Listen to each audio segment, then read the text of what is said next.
Welcome to the Awaken the Awesome podcast with your host, Olivier D.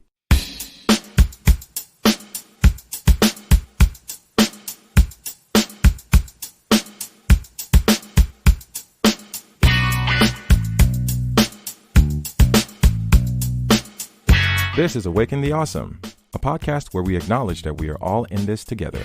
Through enlightening conversations and personal insights, we like to engage with individuals just like you who show us how they are bringing a little bit of awesomeness along their individual journeys. Our hope is to inspire you to always keep pushing and to stay awesome along the way. Growing up in a third world country, but having had the privilege to make a life abroad has taught me a lot about gratitude and resilience. Having also been raised by a pair of solid overachievers who did not shy away from instilling a sense of duty and strive for excellence in their children was also something I benefited from.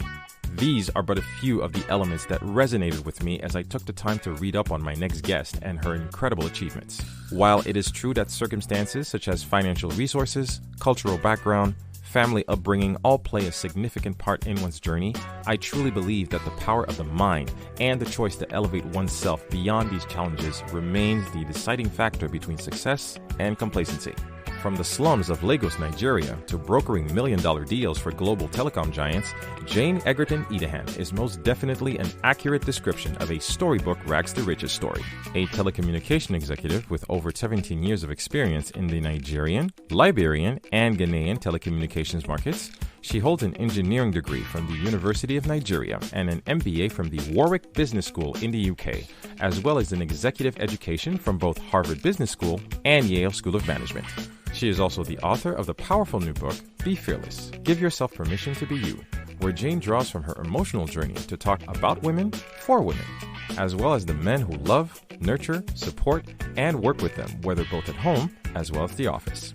On this episode, Jane and I discuss the importance of mindset, what it means to be fearless, the value of a strong education, always seeking knowledge in order to grow, never watering down your dreams for anyone, and so much more. It was an honor to sit down with such an amazing woman, a kind heart, and a wise soul, whose warmth and smile made this a truly powerful exchange indeed. So let's get into this. Awaken the Awesome, episode 128 with Jane Egerton-Idehen. Here we go. First of all, I really want to thank you for everything that, for me at least, that you represent. What I mean by that is because I grew up with two parents, who also came from humble means and who, through their own will and through their own dedication to bettering themselves. We weren't rich, but we weren't poor. But we definitely had some good times and some lesser good. And throughout all these experiences, my siblings and I always looked at our parents with a lot of respect and a lot of, especially when you grow up, you take that step back and you understand that raising children and even building yourself, trying to do better is something that we choose to do every day in every way through the actions that we take. And again, I always like to come at these conversations with a lot of curiosity and a lot of, naivete, if you will. And I didn't listen too much of your previous interview because you've done a few podcasts before, but I'm always so energized by hearing your story as it's so powerful and so human. And you don't shy away from saying that, yes, you did come from very humble means and you've had it, let's just call it not easy, but you always come at us with a lot of perseverance. And this is what I invite people on this program to actually, tap into their own potential and their own individual greatness, because no matter where you come from, no matter what deck of cards have been dealt to you, you have a choice to build forward. You do. And it's what you do with it. You do have a choice. Because if I look back, just like what you said, coming from the environment I came with, like you had to make a choice. Every day, what was put before you is what are you going to do? Because even, someone was talking to me, do you still have friends, in the hood and all that? I'm like, yeah, I still have friends there. I go there. I still have friends there. But sometimes it's just the choices we made. At the point where it looks easier to hang out with the girls, just do whatever you can. You don't have to go to school. It looks easier. So for some of those, then as young kids, I'd be like, don't you want to go to college? Nah, I don't want to go to college. It's not worth it. Because it was difficult for us, coming from those kind of beginnings. Going to college or going to university means you're literally living on a shoestring, I was saying that story that, this is how severe it could be. So I got into university. I was going to study engineering. Mm-hmm. My first year, actually, it was a friend of mine that paid the school fees. I was owing her for like 2 years because I'm Oh, like, wow. pay you back, I'll pay you back once my parents send me money. And, like, I'll pay you back, I'll pay you back. It was like That's a good friend. Oh, she is. She's a very good friend. But I was saying that, it was angels along the way, even just to eat, just to have food.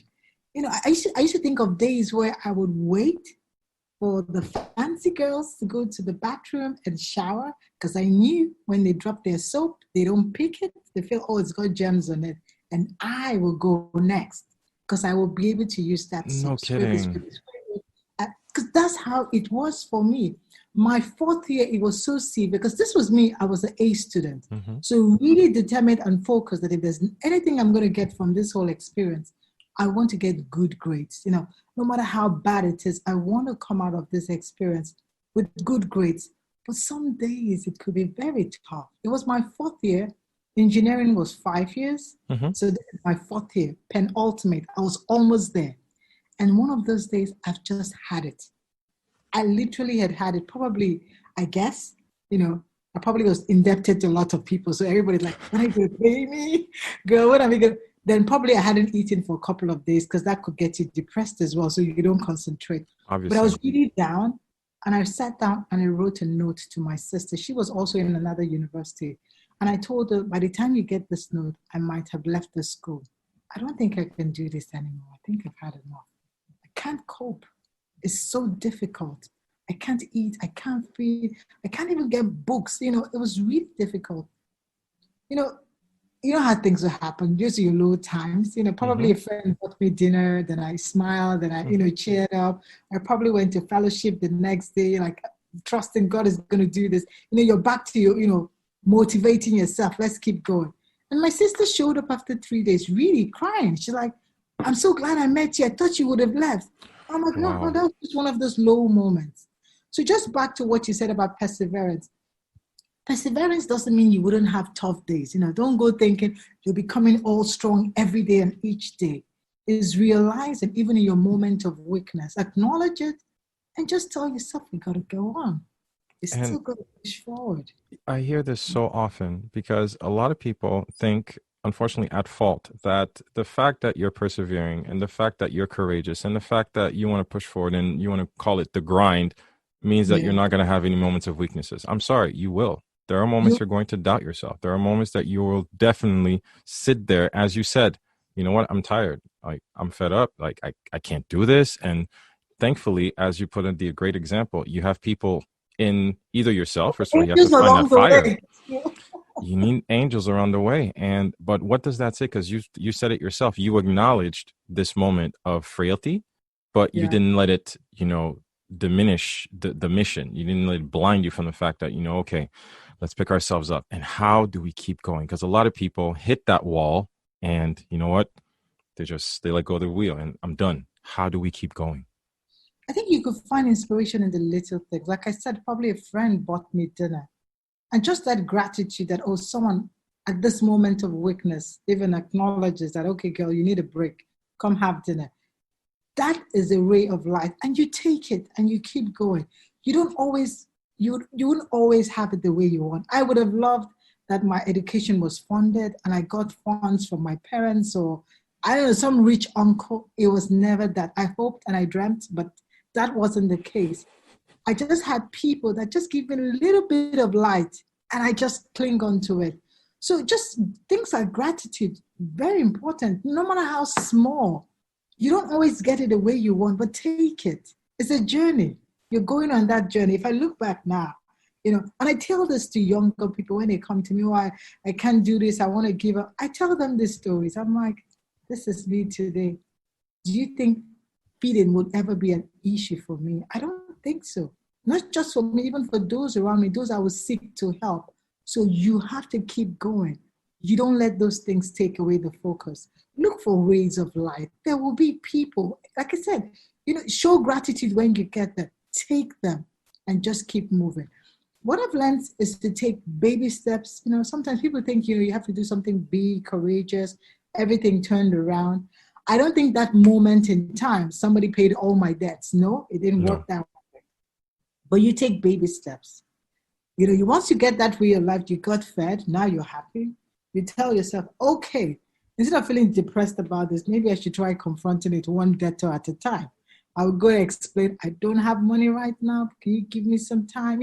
So you take those baby steps in trying to, confront your immediate challenges. Don't focus on the bad. Don't focus on the bad. I always love to see the glass half full, and that has kept me. And I tell people that is one of the things that kept me, because I've done some crazy things, really crazy things. I was telling some other, I was on some other interview, and this lady was talking about, have you done things that you thought were really not rational? I'm like, yes. Because I found out most times successful people is beyond rationality once you're focused. Now I tell it, everybody smiles, but I'm not saying do it. In my second year in university, because my parents didn't have, but I wanted to get these A's and I wanted to graduate well. That was my goal for myself. And I needed a particular textbook to, there's a course. I know if I get this course, the grades were high, the units were high, I need to get, on my goal list, you need to get an A. I need this. So, but I didn't have the textbook. So you try to loan, but you can't give it enough time because of course people you have to give it back the book. So you really wanted to dedicate enough time to this textbook. Then luckily my parents sent me some little funds. I go to the bank to take the funds. Exactly, if I take out the transport fare to the bank, it was exactly the same fee as buying the book. I chose to buy the book. That was everything I had.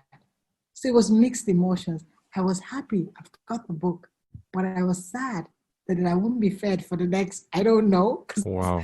I didn't even, I knew that this is a huge risk. If you're buying this book, it means that you don't know how you're going to feed yourself the next couple of weeks or days. But it was okay because I was more consumed by the goal. So sometimes you would have to make such crazy decisions, like I call them, where it beats all rationality why you did that. And it's so admirable. And again, because this type of discourse is so familiar to me from my upbringing, is the fact that, you say not eating for a couple of weeks, buying a book, but I'm not going to eat. And for some people listening, they can't even fathom the concept of, I'm going to have a meal this afternoon. I'm going to have breakfast tomorrow morning. I can just drive up to the local counter. Even in confinement, you can still tap an app and then you're going to have food delivered. But you live this for years. This was your reality, education, and let me fend for myself. What does that say about resourcefulness? People are surprised what you can actually live through. And I would just like you to walk us through that. A lot of times you're surprised what you can accomplish when your will is there. Humans are so resourceful. And I tell people, don't give that power away. We are so resourceful. If we're in situations, if we can stay and think through it, we always will find a way out. Sometimes it's just that we give up too soon, way too soon. And it could be for different reasons, if you don't have a willpower because you're not passionate about something. And that's why I say always go for things you're passionate, you desire, own it. It should be something you own. Don't do it for somebody else. If you're doing it for yourself, and I say this a lot to my kids, once you're doing it for yourself, I don't think anybody needs to motivate you. You will be self-motivated. Because you're doing it for you, not for someone else. And that's another key, in terms of being focused and motivated. You have to own it, understand the why. I say understand the why because once you know the why, when those times for perseverance come, those tough times, those dark nights, because you know your why, that's your staying power. Wow. Which is true. When you know your why is your guiding compass. And when you know your why, you're definitely going to know the reason why you're just tapping it into and what drives you and why you get up in the morning. But I wanted to circle back 2 seconds because you talked about when we make choices for ourselves that guide us along our path, so accomplished and such an academic, because again, your pedigree and your resume is beyond recognition. I feel humbled just having you on the show, but you also talked about, having to make that separation between those people who are our friends that we grew up with, who you're familiar with. And a lot of people I've noticed through a lot of messages I get have that problem, have that resistance to change, because they understand that if I make this decision to try to better myself, which means I will be shunning or turning my back against the familiarity or the common goal, the common reality that I was used to. And that's where I'm basically going to outcast myself. And Could you guide us through that and how you navigated through that, because I'm sure that was a reality for you as well. That was in the early days. It was a lot of guilt. I was reading with a lot of guilt because you just felt like, especially, you felt. First of all, I went to boarding school, and it was a government-sponsored boarding school. So you used to come back and feel like, oh, I was in this boarding school and I had 3 square meals a day, and people at home don't even have the luxury to have 2 or 1, and I'm having 3 square meals a day. Then, of course, as you start to evolve and go for these goals, you want to go and get an education and all that. You come back home and you meet your friends or neighbors that looks like they're still in their little hole. So you start to feel guilty, like, why am I the only one looking successful here? Why don't they get a chance? The reality is it's like the whole story about the crab.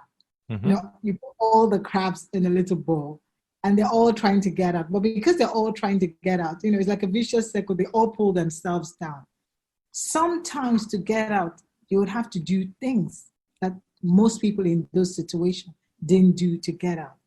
And that sometimes is very tough because I was making decisions that my environment didn't necessarily, they didn't see as reasonable, or they didn't see as, look for the right word. For them, you shouldn't, that's not the right call. That's like, why you're dreaming, you're pushing too hard. Don't trust the system. That's not how life works. And for most of them, I think those decisions were really from a place of fear, either their fear of success or just their fear that, why do we try and we might never get it? But I wanted to look at it, the world half, from a glass of cup half full. I would give it my best shot. I didn't necessarily get every goal I went for. I wanted to make honors the first class. I didn't make a first class. I made a 2-1, but I went for it. And the process itself was very, very, educative. It made me a better person. I'll come back to this whole, I remember talking to a mentor. I think he helped me put it in perspective because I explained to him that, I go back to my environment because I lived there for the first 27 years of my life. So even when I was working, I was not earning money. I was still living in the slums. And, everybody's looking up to you now like, girl, you're not a big girl. You got to give us some money. You need to help us out. And I was like, I'm feeling so guilty because sometimes I feel like giving them everything. He's like, no, but they didn't want to make those decisions you made. And if you keep doing that, you don't give yourself a chance to be better. If you're better and your platform is bigger, you can help more people. And that's how you have to see it. So it brings me back to those very small decisions like going to college. I remember a friend of mine telling me, no, she doesn't want to go to college. It's too tough. Where are you going to get the money? I'm like, let's just do it. We'll try and wing it. Well, no. Why do I have to go through the hard way? There are easier ways, Let's just take any job we see and, we'll start from there. We'll get married, things will go. We'll get married to a rich guy or something. That's her mindset. And that's why for me, I say it starts with the mind. The battle is first won there in the mind. Yes. If you don't win the battle there, like every other thing, I think what kept me going because my mind has been told this is where we are headed. People think you're kidding when you say that, but mindset is so important. But I'm sorry, let me leave. I'm sorry, I didn't mean to interrupt you. So important. So, because each time you were making those decisions, they were choosing maybe the different route, and you were saying, I want to go this route. It looks tough. It's hard, especially considering my situation. How am I going to afford it? How am I going? Making all those decisions that people are like, why are you going the hard way? Even when I wanted to study engineering, it's just a little thing like engineering was going to be 5 years in college or university. If I did some other course, it will be 4 years. And people are like, why do you want to do something for 5 years? Why waste all your time? So like at each point, we have to make decisions. And sometimes it's not all the time the easier decision is always, or the easier route is the best. Most times people just shy away from doing the making those tough, hard calls. And that's probably what you need to get to where you're going. And I think those that have the guts to do it are those that end up, even when they're achieving it, looking all successful to everyone. You talked about the fear. It's never crowded at the top, isn't it? It's never. And it's always intimidating every step that you get because I love this quote. The person says, new levels bring new devils. It's like the farther along the journey you are, the bigger and more intimidating your challenges become. But again, you have to rise up to the occasion. And it's an admirable thing to know that, again, you have to be the example for yourself, and either people choose to follow you, or, as you said, I know this reality very well. I know people just like you back at home who are still on their porch playing their dominoes and just totally fine. And that we also have to learn humility as well. And I was just wondering if you could speak on that, not to judge, but to be accepting, not just of ourselves, but of others.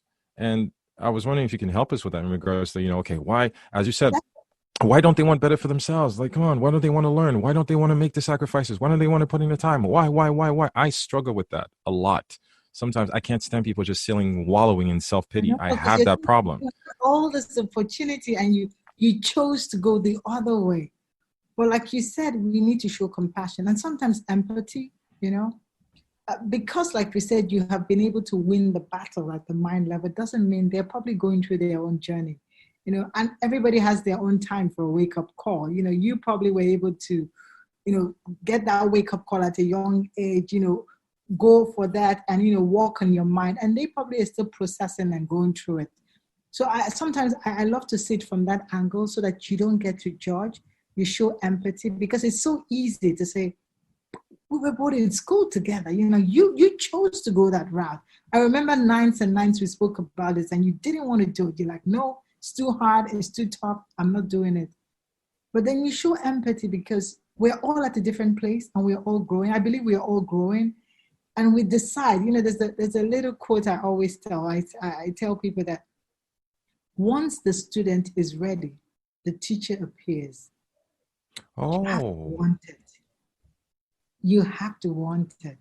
Once the student is ready, all of a sudden, you see people that want to help you. You see mentors, people that want to show you the right way, people that want to share their experience. The teacher somehow appears. And that's how I've seen goals setting. Sometimes you set those audacious goals. You don't even have the resources. You don't have the skill set, and you have no clarity on how you're going to achieve them. But you've decided, I want to go for these goals. And if you keep pressing forward, keep looking for resources, trying to learn, trying to acquire, you tend to see that the teacher appears, you start getting responses. People start showing interest. People all of a sudden are interested. All of a sudden, everything around you is all trying to help you. So that's why I think, if everybody's going through their journey, don't be too quick to judge, because we're humans, Don't believe because you have, achieved a certain phase in life means that they have not achieved it because they have not done something right or because they were not you. It's good to give them the benefit of doubt that they're just going through their own journey as well.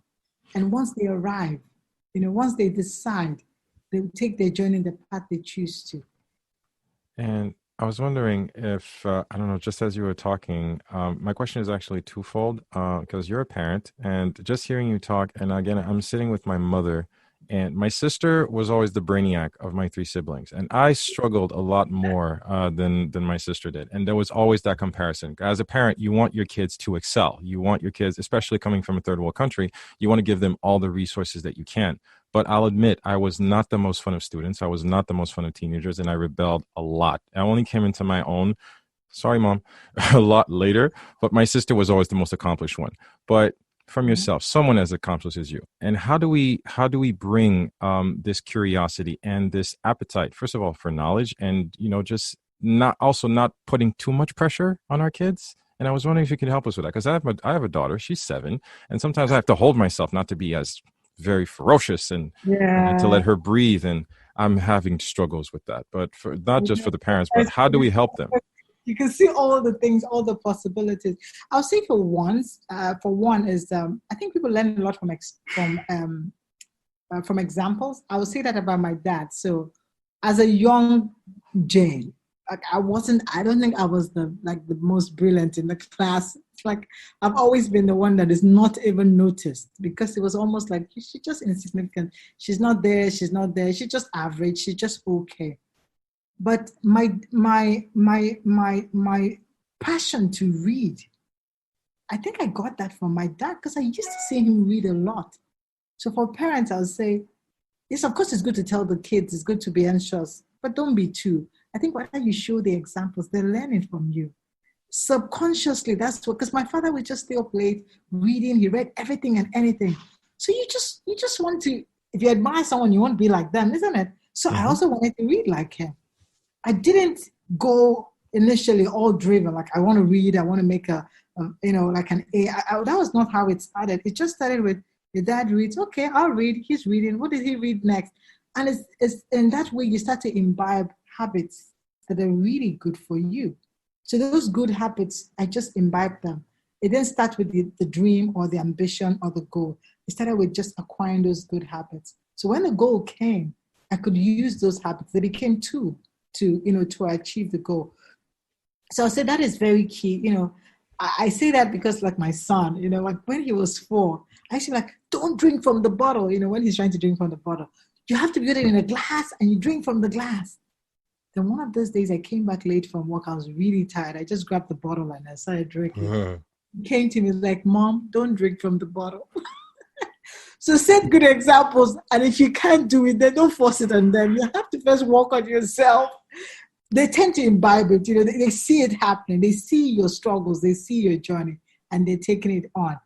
Then I've also learned that, one of the things you could do is, a coach told me that because I was also a bit anxious initially with my kids. I'm like, I'm coming from a different background. And somehow I think that background influenced my drive not to want to be poor or, to be mediocre. I wanted to be better than the environment I found myself. But it was difficult passing that on to my kids. So I used to worry, how do I motivate them? Like, they're not motivated by the same things that drove me initially. Like, food is available, clothing, nothing. Those basic things are there.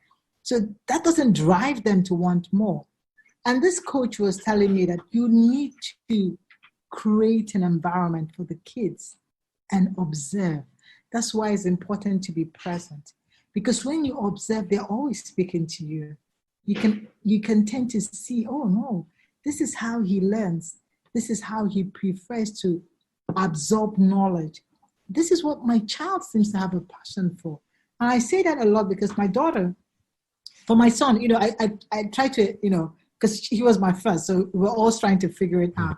But for my daughter, I tried to apply some of those things the coach said. So I tried to create an environment for her. I'm like, you can try different sports and let's say whatever you figure out is fine by me. You try this, you try that.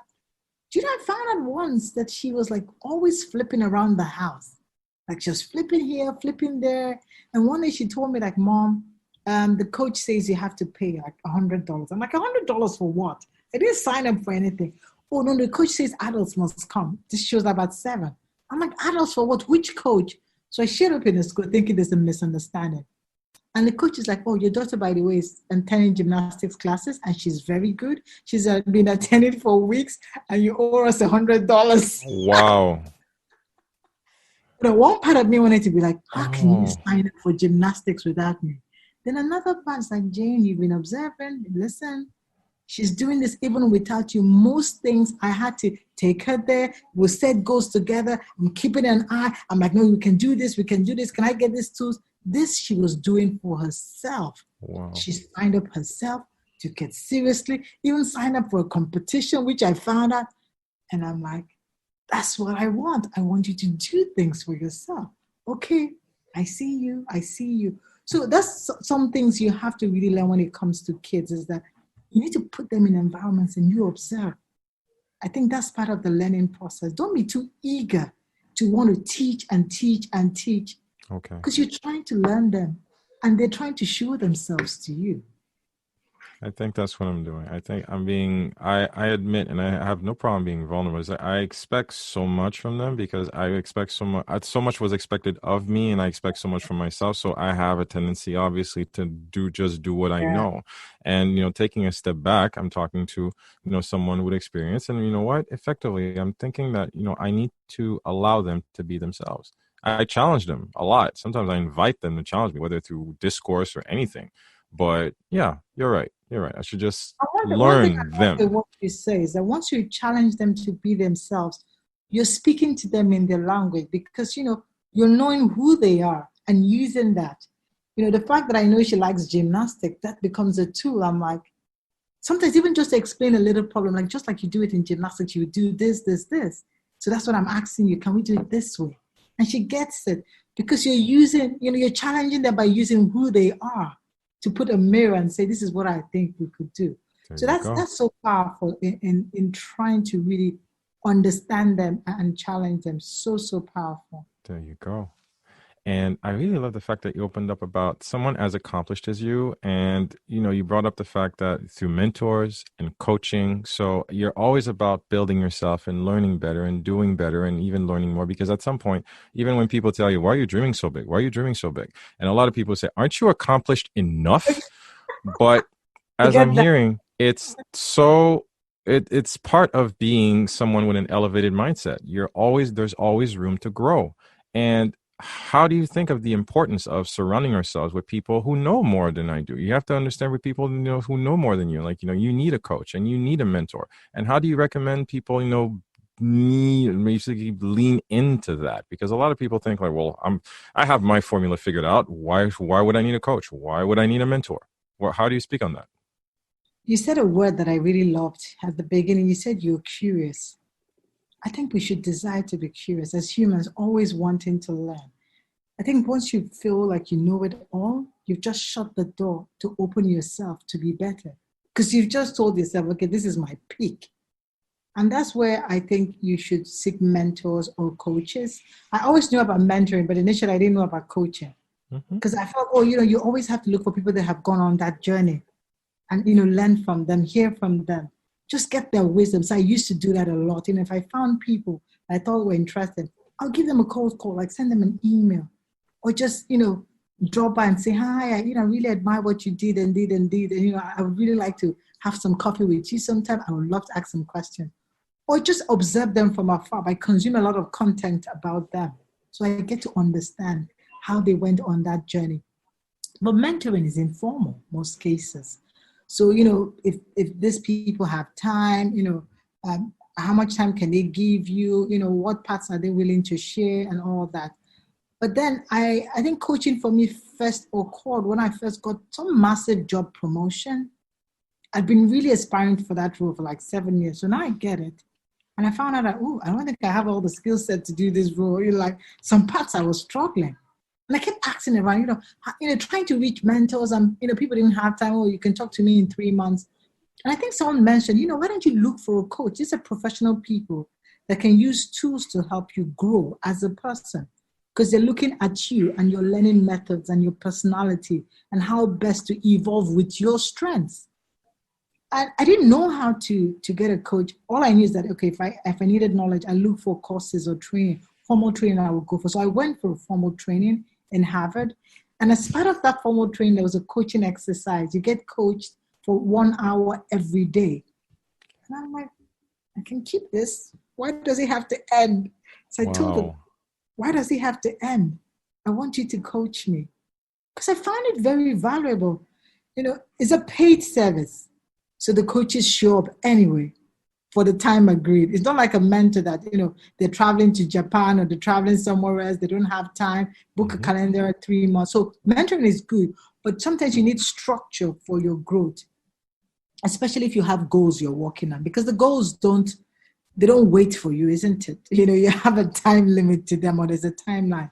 So the coaches are people that are professionally trained to use certain amount of tools to help you walk that journey. They don't necessarily do the work, You do the work. They hold up a mirror and say, hey, girl, you spent 1 hour with me talking about this. Are you sure that's not where your focus is? But this is where you said you're going. So can we talk about how we can go here and stop focusing on this? So someone who can call you out objectively on your you goals. out, they become like your accountability partner. Because like, okay, when we started the coaching session, these are the goals we set. And we haven't gone halfway because you're probably not doing your assignment. So if we agree on an assignment, I expect you to do. So it's really so important, especially as you climb or as you grow. Because as adults, sometimes there are very few people that can then hold you accountable because everybody sees you in that raging light. And sometimes, especially based on your personality, if you don't have people around you that you cannot be accountable to, it actually makes you vulnerable because you start to live in a bubble. So you should always have that curiosity to always want to be better. Be a better version of yourself. So I think they're both important. Wow. So the curiosity is very important. Always be open to new experiences and be open to learning new skills and open up to the people who can actually hold you accountable. I'm very big these days. I've been doing a lot of reading on discipline. I don't know why the past few weeks I've been reading a lot about discipline because a lot of people with this much free time, and I'm saying this openly, with this pandemic, a lot of people have had to be revealed the fact that it's not time that they lack. It's more of a bit of structure and discipline. And the fact that we lose sight of our goals pretty easily because we don't make them a priority. And I was wondering, for someone who's all about goals and who all about, meeting or exceeding their goals, what are some of your basic tips for people, whether it's writing a song, writing a book, losing weight, getting a new job, or trying to do better, clean up the house? How do we go about being effective towards our goals, Jane? So I'll say for once, one of the things I always say starts with is to know the why. I say that because the journey is going to be tough. So I'm not guaranteeing you that when you set the goals, it's going to be hunky-dory every day. Things are working well. So the why is what we're going to use when the days are tough. So you definitely put that apart. You got to understand, why am I doing this? Even though it's fickle, even though you're trying to lose weight to be vain, just accept it. Like, I want to look good in my clothes. I want to look good in my pictures. That's okay. For you, for where you are at that time, that is your why. Hold on to that. That could be, that becomes a motivator. Then I always say you should always surround yourself with people that are like-minded. It is so, once you put yourself in the wrong environment, it can be catastrophic. Because you can think, oh, I'm immune. I know nobody here wants to lose weight, but it's fine.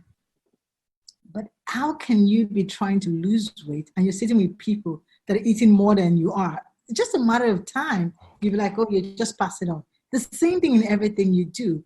You want to go to college, you spend all the time hanging around with people that have no interest in going to college.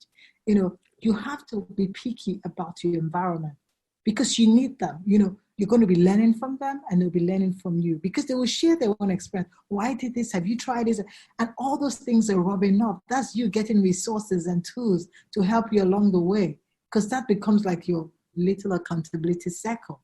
Because you're sharing the goals with them and they're sharing theirs with you and they can call you out because we're all on the same journey. So the environment is very good. It's very key. And when it comes to goal setting, it depends on the kind of goals. I'm not going to say get professional help, but it depends on the kind of goals. If it's a goal that requires a coach, a life coach, a business coach, a career coach, a finance coach. But at some levels, you probably don't need a coach. If you have the right environment, I think probably what you need is the tools or the professional tools to help you, And I say that big time because it's not every time you have the skill set to, for that goal you're going for. Maybe you need a little bit of training. Maybe you need to do some reading. You need to acquire the knowledge to go for the goal. So when you start off with the goal, it doesn't mean you have all the tool set or the resources to achieve that goal. Now, you seeking for professional help or looking for those tools and resources is to help you be the person required for the goal. So I would say it's something you should be big on. And if you have those two things, those three things, understand your why, because I'm sure you've probably written your goals and all that. So you understand your why, make sure you're in the environment, and of course, try and get professional help if you're required. I think what I always say in terms of your environment, you do it two ways. Because what you're trying to do is not just to protect your mind, when both things I've said, it's also to feed your mind. So you're protecting your whatever, your desire to go for that goal, but you're also feeding your ability to acquire, to have the skill set or the resources to achieve the goal. So I think with these three things, that's a good way to commence. That's a great start. That's a great start. Of course, we're always going to talk about, the immune environment, our relationships, the people around us, what we tell ourselves in our mind and the mindset. You also touched on that a little bit earlier. But yeah, those are some great tips. Thank you very much. I also wanted to segue, and we're not going to leave this out. Congrats on the book. Thank you. No, it's a terrific undertaking. Here you are looking at a guy who really, really, really, really, really wants to write a book, because I've been trying to do this for years now, but every time I have somebody on who just published a book, I'm like, it's possible. So I want to celebrate you for that. And that my question is very basic in regards to when you tell us to be fearless, Jane, are you telling us not to have fear at all? Like we're supposed to just be achievers and just charge forward and have no fear? Or is there more to that? Oh, definitely there's more. So I talk when I say be fearless, the image that comes to my mind, there's an image on Wall Street of a raging bull. I think it was done in like the early 90s. It's a Mm-hmm. raging big bull just charging. And I think sometime in the early 2000s, somebody did another statue of a young girl. I think she's probably preteen. She's standing there, arms akimbo, staring at this bull. And I told them, if you're looking at that picture for me, that's a perfect way to explain being fearless. That girl standing there in front of the bull, probably that's the direction she's headed.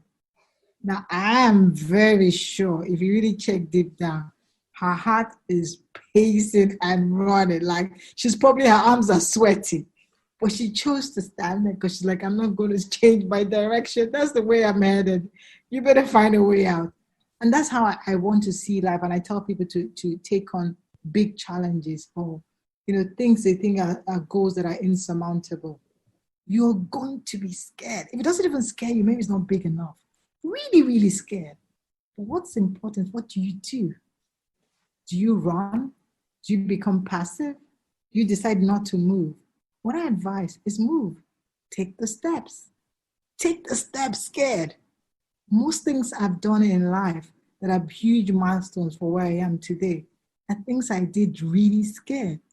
Because now I tell the story, people are like, oh, she's so good, she's so successful. I was scared doing some of those things. I was spending nights sweating, telling myself, if this thing blows up, everybody's going to be laughing at you. How about if it doesn't work? How about if it's the other way? How about if all these things you're doing that doesn't come out the way you want it? So you will be scared. But important things that I took actions. I still went ahead. I still said, oh, I'm going to read for that course, even though I'm scared I might not make it, I might not make it. I don't even know how long I'm going to be in this school. I've not been paying the fees, but you're still going. So that for me is the definition of being fearless.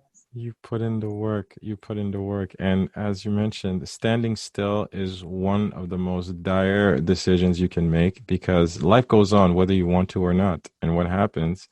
And this is so funny. And just a basic example that a lot of people can relate to. I was working this job at this previous company in this past life. I had been there for a couple of years, and lo and behold, obviously, the environment when you say that, okay, definitely, if there's a promotion, it's obvious that he's going to get the job, like meaning me. But what I did is that I never spoke up. I never said I wanted the job. I never said, hey, are you considering me for the promotion? Or you know what? You better give it to me. It could have been very audacious or disrespectful to walk up to my boss and say, hey, when the promotion comes up, because this person is leaving, I want it. But I never did. So eventually, of course, I got passed up. And I spent years being resentful. And it's only through experience, as you said, you know what? There was a lot of fear and I choked. And all I could have done was speak up or try or apply or sing, yell, Doesn't complain. mean when you But speak up, you're so all confident, comfortable, you're probably shaking, but you're like, oh, I just wanted to talk. Because that's what happened to me. Just what you said happened to me. There's a time in my career. I was passed for promotion like 3 times. And I'm like, why? So you're asking people, what I do wrong? What client done? People like, you should have a chat with your boss. You should figure out what's going on. Like, what is he looking for in a candidate, And I remember having that meeting. I literally planned it for like months, wow, sweating. I'm like, how about if he says no? How about like, I don't want to have this chat with you? How about, like all kinds of, things that went into your head. But I still went and I had the chat. And I know that day I was shaking, but I was still asking. I'm like, I just really want to know what it would take. I'm really interested in this position. I've applied 3 times. I know I've not been taken. And sometimes I feel the people that have been taken are probably people that I think I'm far better than. I'm more experienced. I actually saw them come into the unit and I trained some of them. And there are times in life, if I go back to those milestones, just what you said, you do those things scared. There's a job, my first big management role. So I've been doing this, job, and we agreed that okay, if I get this, if I clean up this project, I should go in for the next promotion. But then I cleaned up the project, and nobody was planning to give me the promotion, but they didn't tell me. But a friend of mine that knew about that, because I used to talk to her about it, she called me. I'm like, hey, you've just finished the project, and your boss has gotten the promotion, but you didn't get it. are you sure that you really have this thing going on? I'm like, yeah, we talked about, she's like, I don't think so. But anyway, I saw your boss and I confronted him. So I want you to go back to your office. Your boss is going to ask you because I told him to ask you. I was shaking. I'm like, why would you do that? You're going to get me into trouble. Now my boss would think I'm going around, ratting on him. I was more worried, like, why did she do it? But I still went shaking and scared. My boss, like, let's have a chat. He was literally all red. Like, what's going on here? Why are you talking to your friend and telling her that you're due for this? And I was scared. I remember that day I was scared. My hands were sweating. And I'm like, Jane, say it. This is your chance. Say it. Say it anyway. And I'm like, you know what? The reality is that we had this discussion a year ago, and you agreed that if I close this project, I will get the promotion. But nobody's doing anything about it. I applied and they told me that my CV was missing. Can you imagine? How can the CV be missing? Is an automated thing? It's online. I'm like, I even have the snapshot of the acknowledgement that I applied. And they tell me that my CV is missing. Like, it's confusing. Bottom line, I got the job at the end. But I'm so grateful to that friend of mine. She helped me there. But then I still did it, even though I know, because one thing I would have done is told my boss, oh, no, there's no problem. We're okay. Don't mind my friend. She's just saying things. But I did it even though I was scared. So sometimes in life, the things you need to do are the things that scare you most. And what was the genesis behind the book? Because all these experiences and all these chapters that you've gone through, and as we were talking before the recording, these are the events that shape us. And what did you feel the need to put that in a book? Is there a bigger reason behind that? My daughter is the muse for the book. My daughter is the muse for the book. She's 9. I know you saw her. She said hi earlier. She's so lovely. She is. I used to write, I was blogging and writing for newspaper articles, and people give me feedback. You have so much to share, especially my coach. You have so much to share with the younger generation. You should put it in a book. And I'm like, oh, I'm too busy. I was traveling and, really busy at work. But there was a time in my life I was so desirous of sharing with my daughter. You know what you say? We're so passionate to want to give them our experiences, to share with them. Because there was I mentoring so many other young women. And I'm looking at my daughter. She was so young. She was about 3 or 4. And I'm like, I would really want to share these experiences with her. So I decided at that moment I was going to put it in the book. And do you know what I called the book? A Letter to My Daughter. Oh, wow. So that was the initial name of the book before we changed it. Because for me, it was a letter I was writing to her. I was sharing my experiences, hoping that I can equip her for life. I could give her tools and resources that would help her. In sharing my experiences, she would learn from them. And that's really what I wanted to do. I wanted to write it for the younger Jane. The young girl there in the slum, hoping that this can all be a dream, or when is this going to be over, or thinking she's going to give up. That's my gift to her. That's what I want her to read. I know that it's possible. It can be done.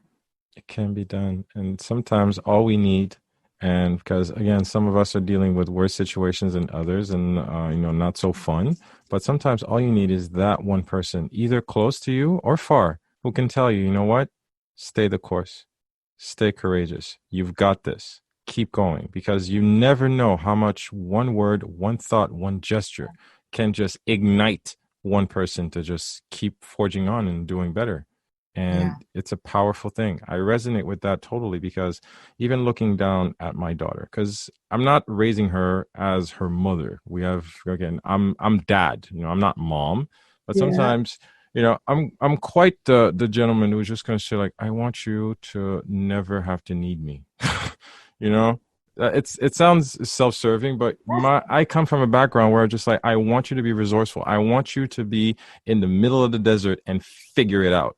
And sometimes I'm so ferocious and I'm like, you know what? She's got time. She's got time. But these are the things that we want for the next generation, because it's important, not just for our children, but especially for girls, because it's not easy. Again, I can't say anything, but from a father's perspective. As a dad, you could tell. Like I tell people, when I wrote the book, I said I want it to be a discussion, men and women, because You have a daughter, you have sisters, you have a wife. So you know, some of this experience you want to, most of the people that have helped me, have sponsored me, have been men. Because if they showed interest, then they want to help you. And like you're saying for your daughter, you want to give her the best, you know. And the best doesn't mean giving her resources. It's like what you're saying, how can you help her with tools so that she can do it for herself? And it seems like the tougher thing to do, but in the future, that would be one of the best things you would have given her. You have to, because you can't just be, just being a helicopter and just be there to supply to their every need. I wasn't raised that way. And I'm What you thinking do, that what I've realized is that when they have a crisis, then they struggle. Mm-hmm.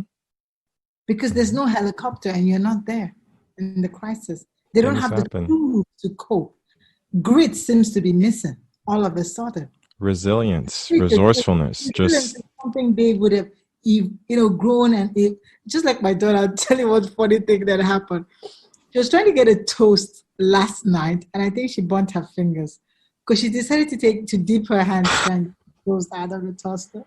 So I was trying to, she was crying. I'm like, oh, stop crying. Just a little toast burn. It's okay. You'll be fine. You'll be fine. She's like, that's why I told you I need to learn cook it. Even I won't be crying if I'm used to hot oil splashing on me or something. This is my first time getting burnt, and it's really painful.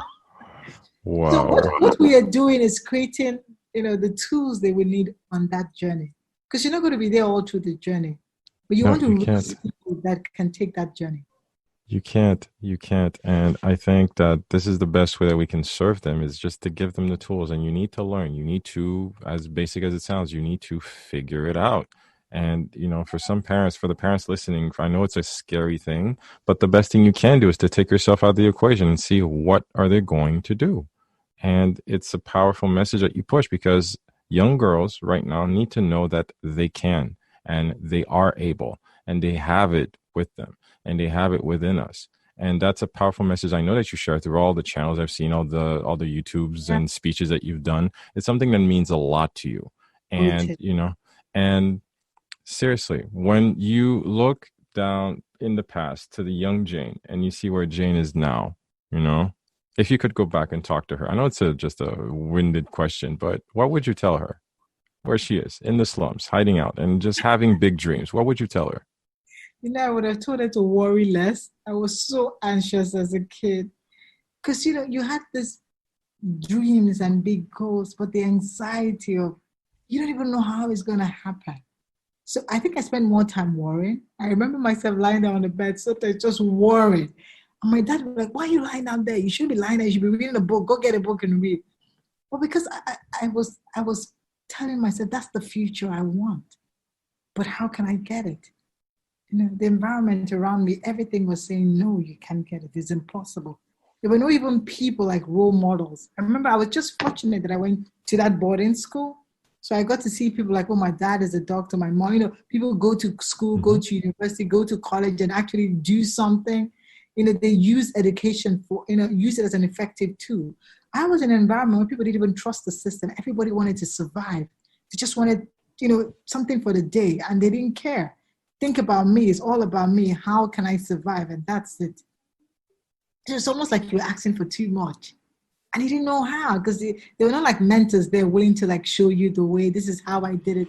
So sometimes it was peer-to-peer mentoring. My desire to want to make a first class is peer-to-peer mentoring. I was with my peers and they're like, what do you want to do when you get to college? What do you want? I'm like, okay, tell me, what's the best grade you can get? And they told me, I'm like, okay, that's the one I want. They all laughed, So you get those because it was peer-to-peer mentoring. We were trying to learn off each other because we didn't have people to look up to. So to that young Jane, that's what I would have told her. I'm like, Jane, just take those steps, girl. Worry less. Use most of your energy to take the steps. Because I took those steps really scared. Half the time worrying all through the night and doubting. Even though I was doing it, I was worried, really anxious and worried. And I think sometimes it made me avoid opportunities because you were also trying to tell yourself, okay, take the ones we can take. Let's don't go too extreme so that, we take the ones we can take. Because I remember I'll tell you another story. Mm-hmm. So when I first came from boarding school, because it's secondary school or high school, So I've been in that shielded environment with all these people that were so, they were so ambitious because maybe their parents or the environment have really showed them all the possibilities. They had visions of greatness. So I kind of soaked that up and I told myself, I want to be an engineer. Then I come back home after school. So you tell people, oh, I want to be an engineer, and they'll just laugh at you. Man, women, some people are like, oh, why do you want to do this for men? Do you think you're that smart enough? Who's going to pay for your education? All those things coming at me. Do you know 2 weeks into submitting my college application, and I say this because I'm so grateful for this story. It's one of the first lessons I learned as a young adult. 2 weeks into submitting that application, I changed it. I didn't even know what to change it with. Because they told me it was too tough, it was too difficult, it was too everything don't. And I took that information and I changed it. You changed it. I changed it. I changed it to something I didn't even know. I just flipped. Which one is 4 years, matches the same courses, Do you know, I get to college. My name was number 1 on the board. And I said, oh, let me just check engineering and see where I would have been if I'd applied for engineering. Wow. And I went to that board. I would have been among the top 10 students. And there and then I told myself, never again. Why did you do that? Yes, they don't have to believe in you. But now you go to fight and change it. So I fought for a whole year until I could change back to engineering. But that was a priceless lesson. My parents didn't need to teach me that. It's what I taught myself. Your dreams are yours to fight for. They're yours to protect. So that's what I said about worrying. Because when you tend to worry, you tend to start looking, comparing, trying to look, because you're thinking it's not possible. You're thinking, I'm too scared, this is too big. And you tend to look, instead of being focused on your goal and taking those steps, you start to look, what do you think? What do you think? What do you think? And sometimes what you think is your goal, is your journey.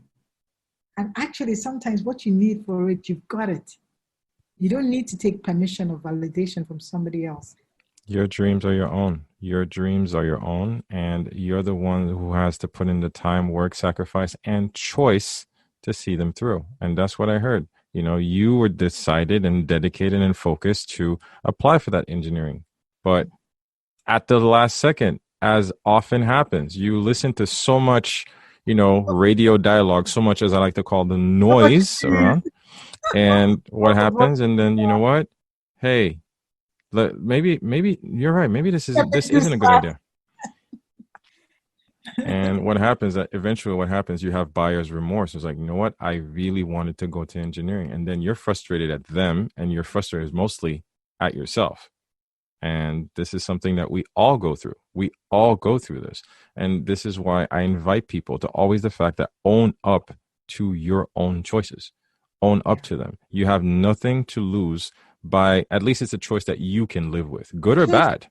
And I think you learn from it, because when you own up to it, you learn from it, because that becomes a powerful tool.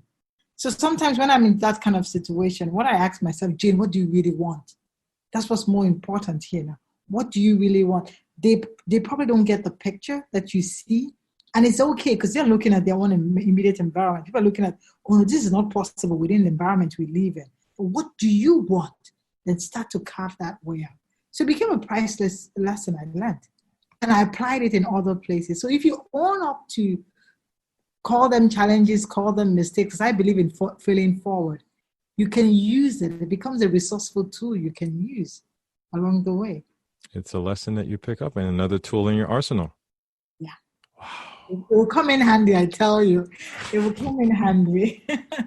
Because you don't know how, I always say that sometimes it could be lonely on the journey. You don't know what the next challenge is going to be in future. And those are the tools in your arsenal you can put on the table. And then it gives you the confidence, remember the last time, so go at it.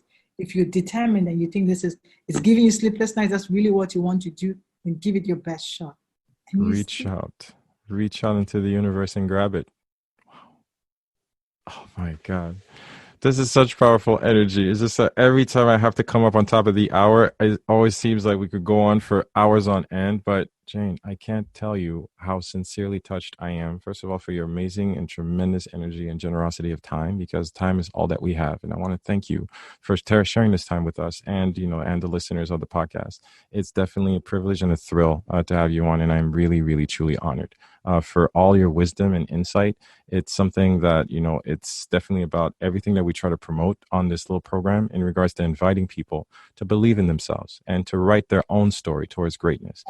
It's going to demand sacrifice. It's going to demand a lot of resilience and a lot of creativity.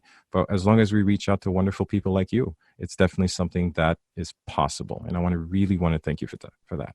Thank you for having me. It's been an amazing time. I loved it because, it's so authentic and so organic.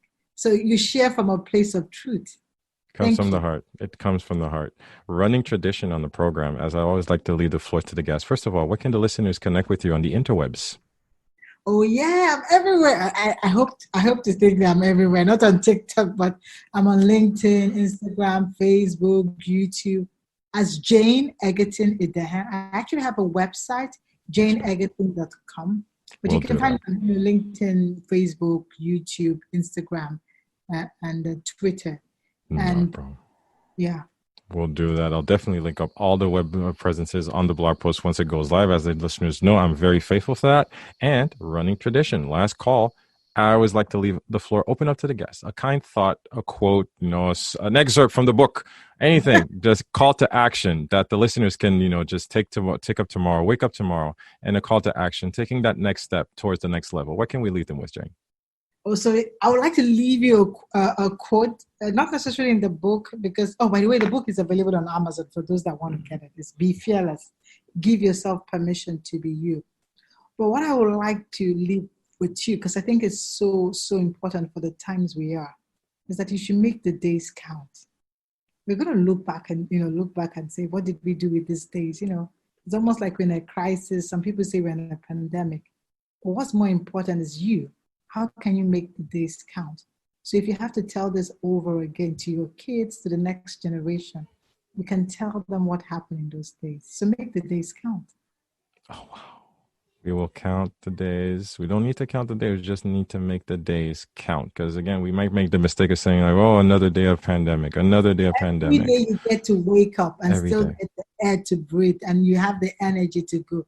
Just make it count. It's a good day. It's a good day. Thank you so much for your wonderful time, guys. Jane Egerton-Idehen. Definitely, please do check out the blog post for the web presences, guys. The official website, the book on Amazon. I'll definitely make sure that you guys have all the available links once it goes live. Guys, as always, thank you so much for being part of this wonderful journey of the Awaken the Awesome podcast. As always, from my home to yours, all the way up to Lagos, Nigeria. Guys, stay resilient, stay blessed, stay beautiful, and as always stay awesome. This has been another episode of the Awaken the Awesome podcast. We always love to get your feedback, so please do drop us a line via Instagram, Facebook, or email. Our email address, awakentheawesome@gmail.com. Do visit our official website at awakentheawesome.ca, where you can find our entire back catalog of episodes and incredible guests. Also, if you haven't already, please hop on over to Apple Podcasts and subscribe, give us a rating, and leave us a review, as this helps us tremendously in growing this podcast and spreading the word to more awesome listeners like you. We always appreciate your support, and thank you for listening. Stay awesome.